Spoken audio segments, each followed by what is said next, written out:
नहीं, पड़ोस में जाके देखो ऐसी रोटी बनाते हैं।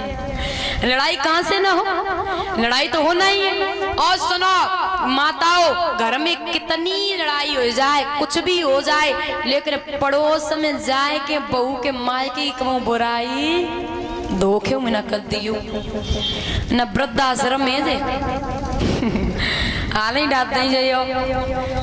अगर रोटी खाओ चाहो सुकते बुढ़ापे में तो जब कुंजी लगा में छोड़ दे, बहू के हाथ में पकड़ाए दे, संभाल लो पूरी जिंदगी संभालो, अब बहू लड़के संभालने दो। कई कई मैया ऐसी चिंता लगी रहा था, तो आए भागवत में घरे बहू है जाने का कत्तो है, पता नहीं का काम करते है का बिगाड़ते हुए। कई कई मैया इतनी चिंता लेके बैठ जाती। बताइए बहू घर में आ जाए तो कुंजी लगाम अलग रख दो धर्मशाला। अगर दो रोटी खाओ तो न दो रोटी फिर मिलवे वाली ना है।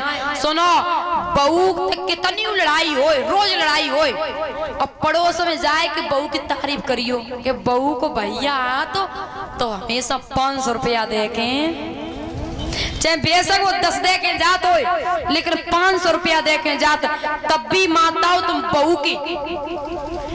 बहू की नजर से नहीं गिरोगे, बहू के दिल से कभी हटोगे नहीं। फिर भी बहू के दिल में आपकी जगह रहेगी कि मेरी सासू माँ चाहे कि ऐसी हूँ लड़े लेती, लेकिन पड़ोस में जाए कहूँ बुराई ना करती। मेरी सासू मैया जैसी तो मैया ना है।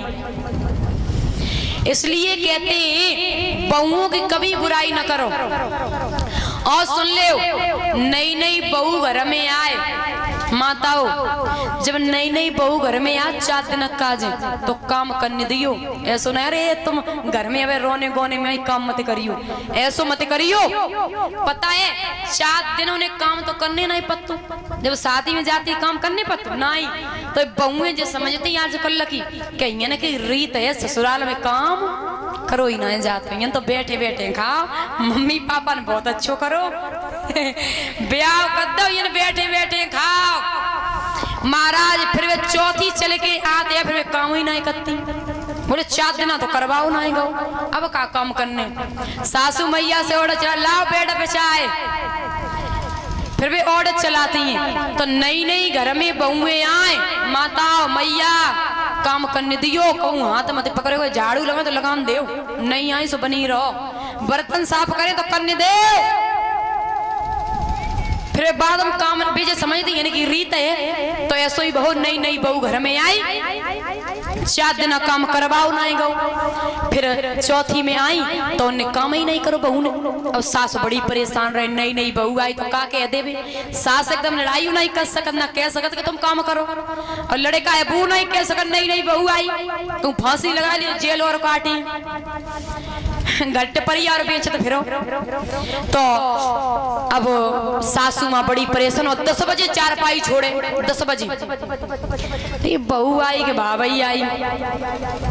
सासू मैया बड़ी परेशान रहे, और ललऊ परेशान रहे कि मैया सबे काम करती है निरो, हमारी मैया मरी जाते, हमारी मैया ने सुख के काजे ब्याह करो, लेकिन हमारी मैया तो मरी जाए रही। तो लला ने और लला की मैया ने सलाह मिला ली, बोले ऐसो करो सवेरे ही उठ जाओ, 7 बजे लड़ाई करने लगो, झाड़ू हाथम पकड़ ले, बहू का वो लला कहे हम लगाई और लला की अम्मा कहे हम लगाई, दोनों लड़ाई करने लगे सवेरे ही सवेरे। अब लला की अम्मा पे गई झाड़ू है, लला पे गई है। अब बड़ी परेशान बहू ने देखी जो लड़ाई हो रही सवेरे, बहू उठ के आई, अब सासू ने देखी उठ के आई तो झाड़ू तो लगाई आई, और सासू जा में रहे, बहू उठी बोले सुनो झाड़ू हमें दे। सासू मैया ने कही अरे अब तो झाड़ू लगे, बोले हमें दे ला, हमारे घर में कबू लड़ाई ना है भाई, और तुम्हें लड़ाई करने की जरूरत नहीं है। सुनो लड़ाई नहीं करोगे। और लला की अम्मा से बोली सुन ले तुम लगाओ सवेरे को झाड़ू, और लला तो बोली तुम लगाओ शाम को, बोलिए गोविंद भगवान की। सासू ने देखी मरे गए झाड़ू लगा लगा। इसलिए कहते हैं मैया कि घर में नई नई बहुएं आए तो काम करने दियो, उनके हाथ तक बहू न पकड़ियो। महाराज कंस की बहन है देवकी, और कंस के मित्र हैं वसुदेव जो बटेश्वर के रहने वाले हैं। वसुदेव में और कंस में बड़ी मित्रता थी, बहुत ज्यादा। और सुनो, ये देवकी 7 बहनें थी और 7 वसुदेव के लिए ही विवाही गई थी। छोटी ये देवकी है ना, इसका भी विवाह कंस ने वसुदेव के साथ में तय किया। जवाब दियो वीरन, मेरी बहन विवाह के योग्य है, आप शादी कर लीजिए। बोले जैसी आपकी इच्छा, हम शादी जरूर कर लेंगे। महाराज विध विधान से शादी हुई। ध्यान रखे माताओं, विदाई का नंबर आया। कंस ने अपनी बहन की विदाई करी है ना।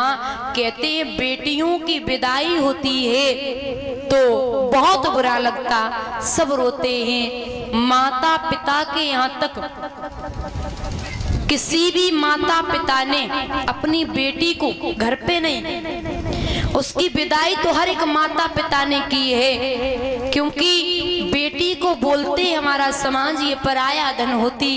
एक बिटिया की विदाई होती है ना, माताओं तो सब रोते हैं। ध्यान रखें कि बापुल का